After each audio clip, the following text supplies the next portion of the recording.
Please mister McCloskey. اب Terence نے اسے ایک گالی دیتے ہوئے کہا، اب تم اپنے مرنے کا انتظار کرو جب تک ہم اطمینان سے بیٹھ جاتے ہیں۔ وہ نولان کے ڈیلکس لاؤنج میں داخل ہو گئے۔ ٹیرنس نے نولان کو سرخ لیدر آرم چیئر پر بیٹھنے کا حکم دیا، پھر خود اطمینان کے ساتھ لاؤنج میں ٹہلنے لگا اور وہاں کی ہر شے کا بغور جائزہ لینا شروع کر دیا۔ بیش قیمت لکڑی کے تختوں سے جڑی دیواروں پر عالی شان پینٹنگ کے ساتھ کئی ایک سرٹیفکیٹ بھی سجے ہوئے تھے۔ لاؤنج کے کنارے میں ایک بڑا سارا گرینڈ پیانو رکھا ہوا۔ یہ بتاؤ نولان، کیا تم شادی شدہ ہو؟ نہیں، نولان نے ہکلاتے ہوئے کہا۔ گڈ، تب تو کوئی بھی تمہیں مس نہیں کرے گا، ہے نا؟ ٹیرنس نے معنی خیز لہجے میں کہا۔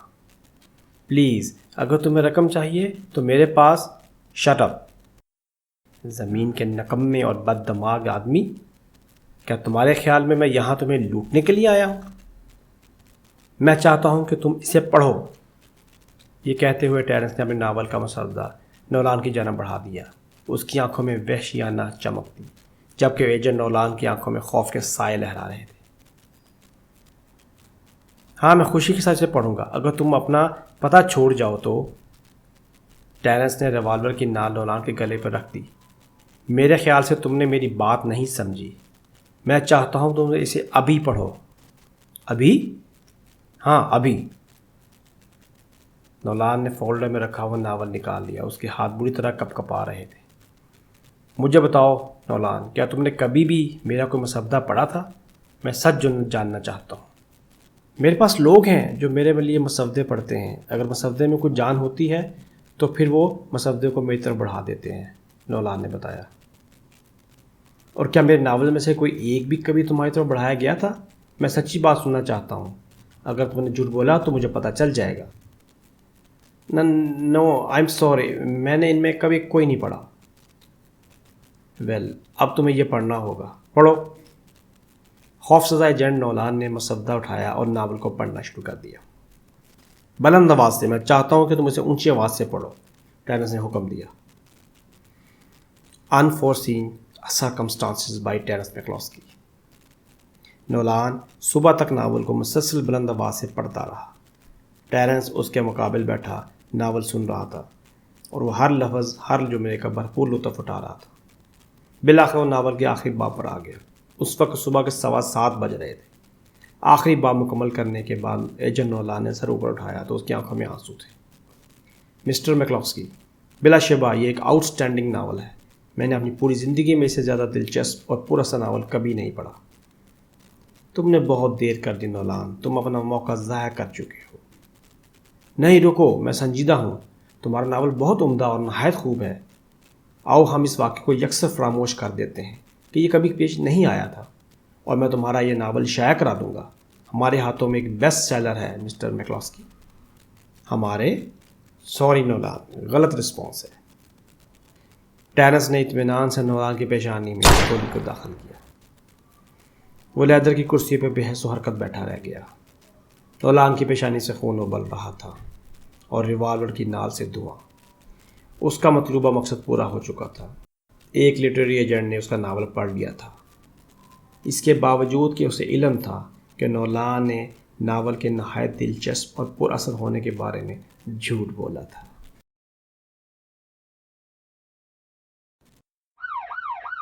سراغ رساں جھک کر ٹیرنس کی لاش کا معائنہ کرنے لگا۔ یہ کون تھا جوزف؟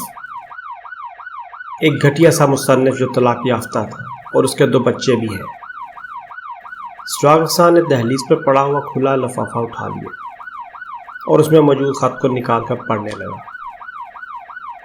یہ اتنا گھٹیا مصنف بھی نہیں تھا جوزف، سراغ رساں نے کہا۔ اس کا تازہ ترین ناول شائع ہونے والا تھا۔